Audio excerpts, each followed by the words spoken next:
হবে। সে যে ধর্মের হোক না কেন, সে জাতি গোষ্ঠীর হোক না কেন, তাকে তার কথা বলার, তার গান গাওয়ার, তাকে সেই নাচ করার অধিকারটা তাকে দিতে হবে।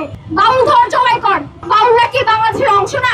সকল ধর্মের সকল মতের মানুষেরকে সহাবস্থানে বাংলাদেশে অবস্থান করে থাকতে হবে। বাউলদের উপর আক্রমণের সময় যদি আপনি চুপ করে থাকেন, পরবর্তীতে টার্গেট কিন্তু হবেন আপনি। যখন কোনো বাউলেরা গান করতে যায় তখন তাদের উপর আক্রমণ করা হয়। এই দেশে কি চলছে না আমরা দেখেছি। গত কয়েকদিন আগেও গানে এসে শিক্ষক এবং শারীরিক শিক্ষার যে শিক্ষক প্রাথমিক বিদ্যালয়ে সেটা বাদ দিয়ে দেওয়া হয়েছে।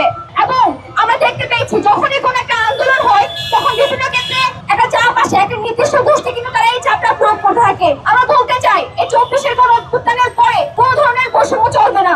এখানে সব ধর্মের, সব জাতির, সব গোষ্ঠীর সক্রিয় এবং কথা বলার অধিকারটা থাকতে হবে। বাউল যেমন করে রাস্তায় গান গাইবে, যেমন করে ইনস্ট্রুমেন্ট বাজাবে, ঠিক তেমনি করে বাংলাদেশের প্রতিটি মানুষ, সে যে ধর্মের হোক না কেন, সে জাতি গোষ্ঠীর হোক না কেন, তাকে তার কথা বলার, তার গান গাওয়ার, তাকে সেই নাচ করার অধিকারটা তাকে দিতে হবে।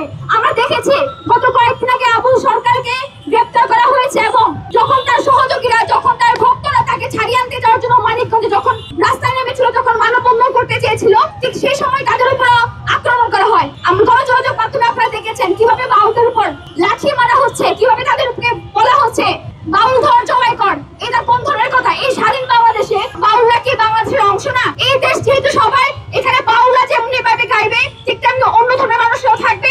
সকল ধর্মের সকল মতের মানুষেরকে সহাবস্থানে বাংলাদেশে অবস্থান করে থাকতে হবে। আমি ইন্ডিয়ান সরকারকে অনুরোধ জানাই, আপনারা এই যে ফেসিবাদগুলো আপনারা শুরু করেছেন, আপনারা ভুলে যাবেন না আপনারা কি কারণে আজকে রাষ্ট্র ক্ষমতায় আছেন। এই যে রাষ্ট্র ক্ষমতায় থাকার পর আপনারা কিন্তু যারা ক্ষমতায় যায় তারা কিন্তু ফেসিবাদের জন্য ফেসিবাদ করার একটা প্রয়াস চালাতে থাকে। আমরা এখনো পর্যন্ত দেখেছি আবুল সরকারের এই যে ঘটনার জন্য রাষ্ট্র এখনো পর্যন্ত কোনো ধরনের স্টেটমেন্ট দেয়নি এবং তার নির্লিপ্তভাবে নির্বিকারভাবে এখনো পর্যন্ত আছে।